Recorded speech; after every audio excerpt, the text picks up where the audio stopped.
Right. That sounded like that Bill O'Reilly clip. Exactly. Yeah. Do it live. We're doing it. Do it live. That's what I was trying to model. That was good. Yeah. I knew exactly what you were doing. We're definitely live now. Oh, we're live. We're live. Awesome. Hey, all right. So, this is the Ask Junior part of the show. Thanks for tuning in. I want to ask. I got an Ask Dillner. Oh, Yeah, I got an Ask. This ain't Ask Dillner. Yeah, where's our Cale Yarborough decal, man? How hard is to get decal made for our suit over here? Cale. All right. I'm putting it on the list, you. bro. I knew if I did it in front of everybody, That's you'd right. finally do it. Call my butt out. he can't call you back. No. He can't talk back. No. It's live. Yeah. I love that. What else do you want to give Dylan? So we have a Mike's uniform. learned that too. He'll call me out in front of Dale, and it's like, yep. Yep. Somebody brought in a I'm Cale in. Yarborough uniform, and we hung it over there. Yes, it says Cale Yarborough on it, but it's at the distance you can't tell. And if it's obviously getting caught by a camera, maybe you don't know whose it is. So I was thinking about getting a decal that says Cale, or just anything that would really help people know whose suit that is. So, and I mentioned it a couple of weeks ago, maybe 2 or 3 weeks ago. So I figured since everybody's here, You would just make an put appointment him on for the that. mat. Yes. 1, 2, 3. Now, if you see me on the phone, you know why. All right. So, anyways, this is the Ask Junior part of the show. Thanks to Xfinity for supporting this part of the show. They're a proud premier partner of NASCAR, and so I've been a customer for over a year.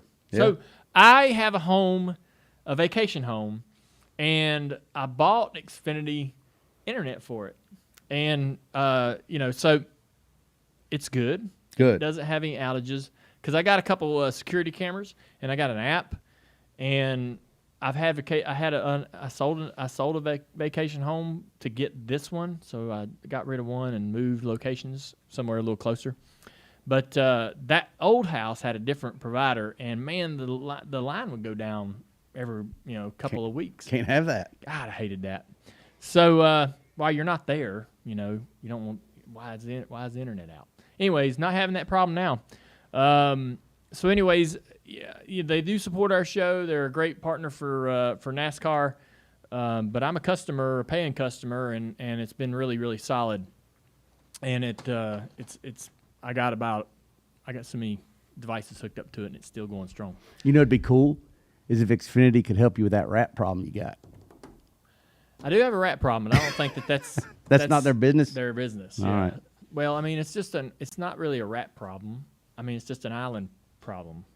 So there's rats on the island. It's not. I'm just catching them. I'm eager to go back, catch some more. Anyways, I guess we should get around to the whole purpose of this segment. Maybe. That's Might it be for a today, good folks. idea. I was And going to that's, remind you we were live. Yeah, I've sent some.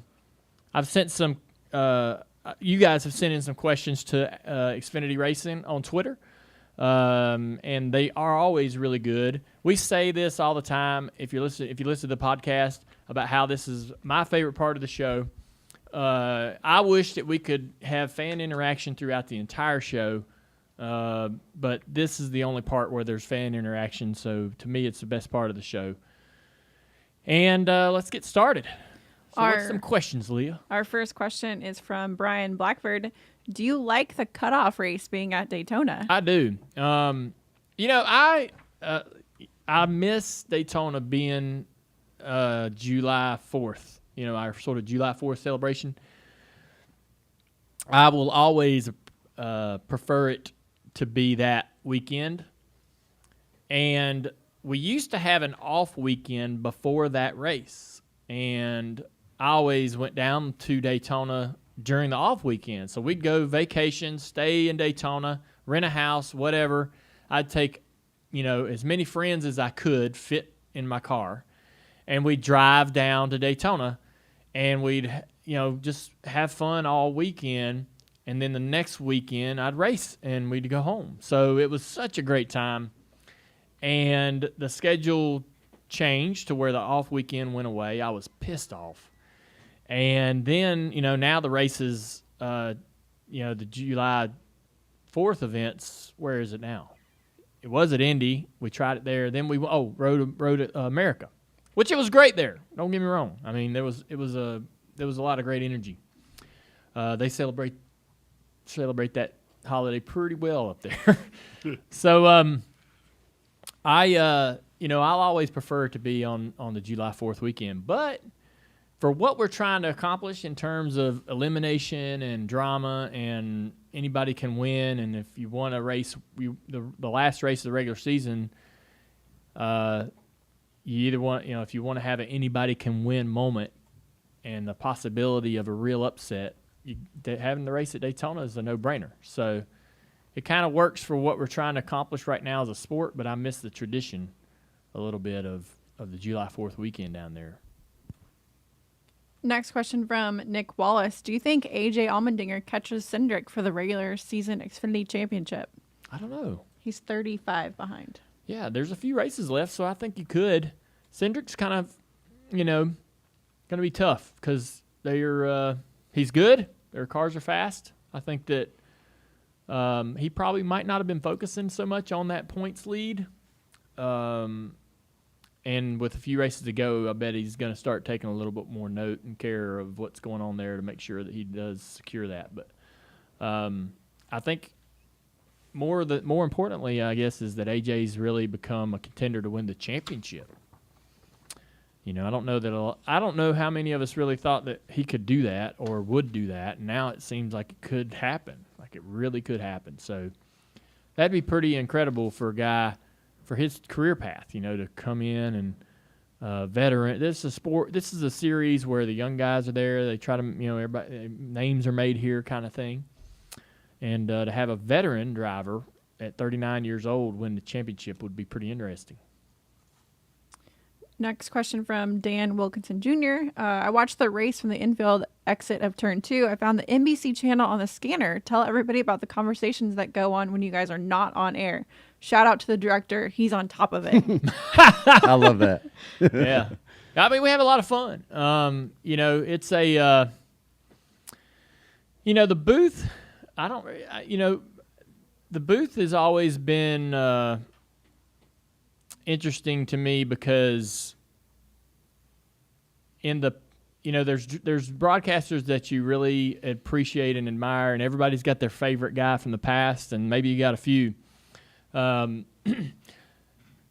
I think what makes ours so special is that we all really do hang out away from work, and so we have a group text that we're in there talking every day, and we know what's going on in each other's lives. Like I know what Burton's up to this week. I know where Latart's at. I know what Rick's doing. And when somebody has like a thing that they're like, man, I got this thing, it's bothering me, or I got something I got to fix or change, I got a choice to make that's difficult, we bounce that off of each other.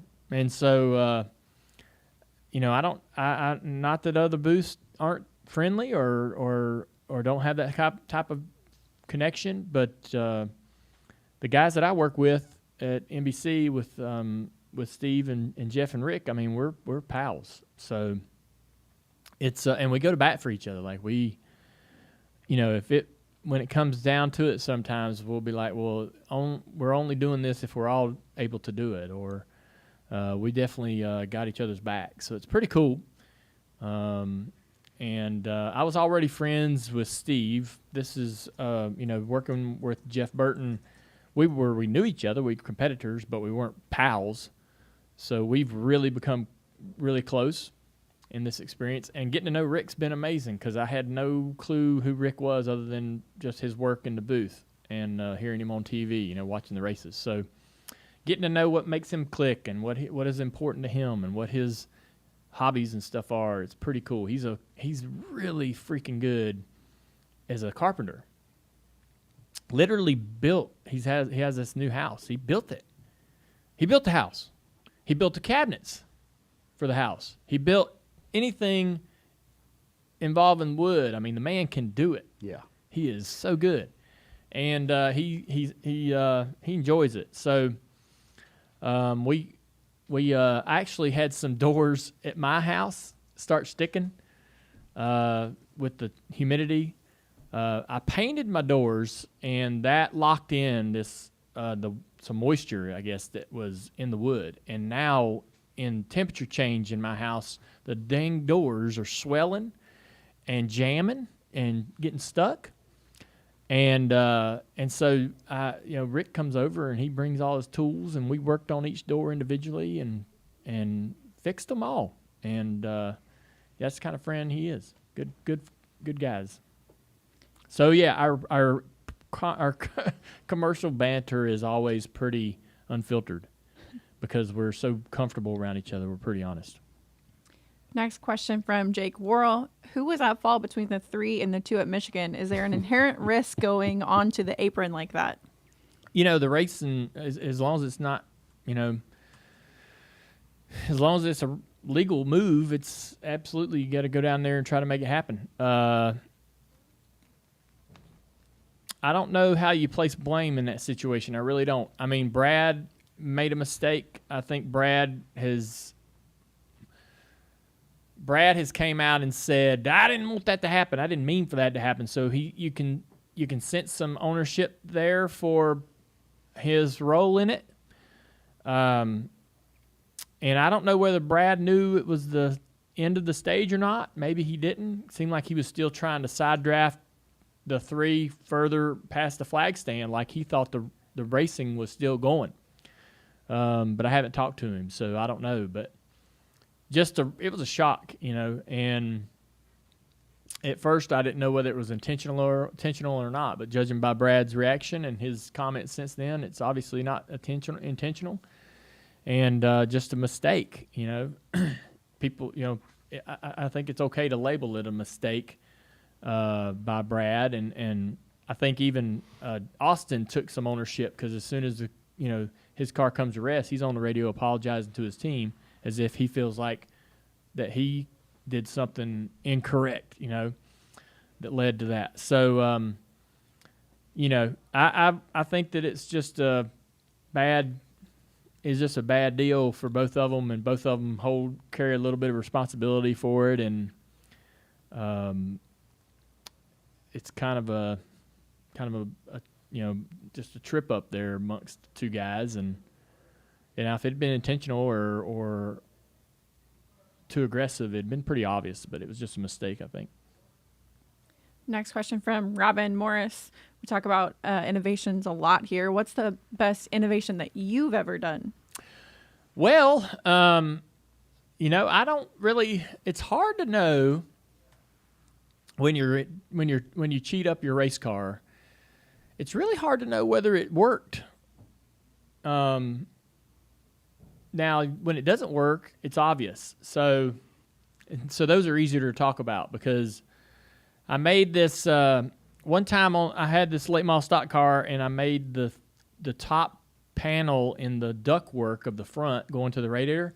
I made it where it would hinge open, and so the air would come into the nose, and it was enough pressure in that box in front of the radiator, the ductwork, that it would push that top pan open. And so basically, I had 3 rivets on each side, riveting that top panel to the sides of the ductwork. The 2 front rivets were real, and then the next 2 rivets were fake. And so that thing would hinge open when you go down the straightaway. And so we took it to Myrtle Beach for the first week. I had lightened the car up a lot, so I cut off the hood pin posts and put lighter material to hold the hood pins because I didn't think that was important. Well, when I went down the front straightaway for qualifying and or went out to practice for the first time, I mean, everybody's there, brand new year, everybody's got their cars polished up, and we hit the track with our car, and all that air coming through the grill and popped that radiator duct open. So now that air is going over the top of the radiator into the air cleaner. And because you weren't able to have a cowl in those cars, so the air, trying to force air into that air cleaner, you could run You could run more jets, get more fuel, more air, more oxygen, all that. So should help power, right? Should help the motor run better. It's a little 2-barrel carburetor, so anytime you can get more air in there, more fuel, and all that should be better. But all that air coming in there started putting pressure on the hood, and it broke the hood pin braces down the front straightaway. So I'm driving the car, and the whole hood, the back of the hood, it broke the hood pin braces. It broke them off the frame, off the front clip, and so the hood flies up in the air, and the hood's like way up here, flopping, just the back of the hood. The front's still pinned, and so that was really embarrassing. So we had to go home and beef up the hood pin braces and all that, and they still didn't figure out. They just thought it was just weak stuff, and they didn't really ever find our little ductwork trick. But I poured illegal fuel into my fuel tank before. I got busted once at Florence, South Carolina, with a late model race there for having some trick fuel. I burnt the motor up one time, burnt the piston, melted the center of the piston out of the motor, trying to run some trick fuel one time. So really it's the ones when you try to cheat up your car and it goes wrong. That's the ones that you really remember. Those are the ones that are always kind of fresh on your mind. But the one of the things that I think really works well, and it's still something that kind of crops up every few years, that still seems to work, and it's hard to find, it's hard to detect, and it takes a ton of effort from anybody like NASCAR or an inspection body to do, is the bleeder. Like, so if you can make a tire bleed air, however you want to do it, however you can figure out how to do it, when you put air in a tire, let's say that you start with 20 pounds. So as the air builds from temperature, so the tire gets hotter, the air inside the tire gets more and grows, you could grow 10 pounds or more. And the more air in that tire, the less grip the tire has, because the tire contact patch on the ground gets smaller. So as you blow that tire up and it balloons, the actual amount of rubber on the road is less. And so there have been times in the past where a series could run bleeders, and so that was nice. You could set the bleeder to bleed out the air and keep the tire at a certain pressure the entire run, and that everybody had that advantage because everybody could use them. But when a series doesn't have bleeders, if you can figure out a way to let that tire bleed a little bit of air, man, it's going to be a massive advantage, especially on the long run. So when everybody else's tires are really inflated from temperature, yours are still low, and you're going to fly. I mean, fly. And so we've had times when teams were caught bleeding tires or having tires leak. You'll have a red flag, and all of a sudden the guy's got a flat tire sitting there on the racetrack. That's a guy. He's probably bleeding that tire, and he didn't anticipate having a red flag. So that's one that NASCAR clamp down, start trying to check for it. They'll dip tires in a barrel of water or a bucket of water and see if they're bleeding, bubbling or whatever. They'll start clamping down. Everybody stops doing it, and then about 5 years later, 10 years later, somebody goes, "Well, I'm gonna sneak a little bleeder in there. I'm gonna bleed this tire." They'll take a 5/1000 drill bit and drill a hole in the sidewall of the tire. They'll figure out how to trick out the valve stem to where it might bleed some air. There's all kinds of ways to do it. So, but NASCAR, the rumors start flying, and NASCAR has to clamp back down, and it kind of comes and goes. But yeah, that's one that's still out there today and kind of floating around. We got one more question? Yes, we got one more time. We got one more. Only because you just said, speaking of rumors flying, there's a lot of chatter in our YouTube live chat about the rumor of NASCAR potentially racing in the LA Coliseum. Do you know anything about that? I know nothing about that. I promise you I'd tell you if I did. But I've heard basically anything, whatever everybody else has heard. that they're. I think it's like I think what NASCAR is doing right now is going anywhere and everywhere and saying, could we do this? Is this a possibility? First, you have to find out whether the city, the local officials and all that are down. And if they are, then is it really possible, right? Is it physically possible? Then you have to go and get boots on the ground, try to map out a course. How could that happen? So there's a lot of things that have to happen before it actually, the race can happen. So probably some impossible hurdles to cross for that to actually really become a reality. But I think NASCAR is going out there right now and saying, this would be cool. Let's go see if it could happen. Let's go talk to them. And that's probably where they're at right now. All right. Well, always fun doing Ask Junior. Sorry I got on a rant about some of my answers are long, Mike. I know the one about the bleeders was too long. I could sense tell. it was good, though. I could sense the mood. You know what, though? Yeah, in the room was changing. It still goes by fast. Man, it still goes by fast. It still goes by Does it? fast. Well, it still goes by too It's nothing fast. like X5. It's nothing like X5. Xfinity X5 does go faster. That's Yeah. true. That's true. Yeah, and so it's more than just fast, though, Mike. It's reliable, and that means that everybody gets to do more of what they love with faster internet. We want to thank Xfinity for being a great supporter of this podcast, a proud premier partner of NASCAR. Anything else, Mike? Well, I would say that if you want more long answers from Dale, then send your questions to @Xfinity on Twitter. @Xfinity Racing on Twitter. All right. Dale will give you long answers on Ask Junior. Well, if you can't dive into the bleeder if you don't really describe it, Hey, what's I hear going you. on there? So we had to get there. But I hope everybody learned something from that. Probably not. Anyways, have a great week. Buckshot Jones is on the show. Looking forward to getting him in here. He's not been in here yet, but we're going to have a lot of fun talking to him. And we're going to Daytona this weekend.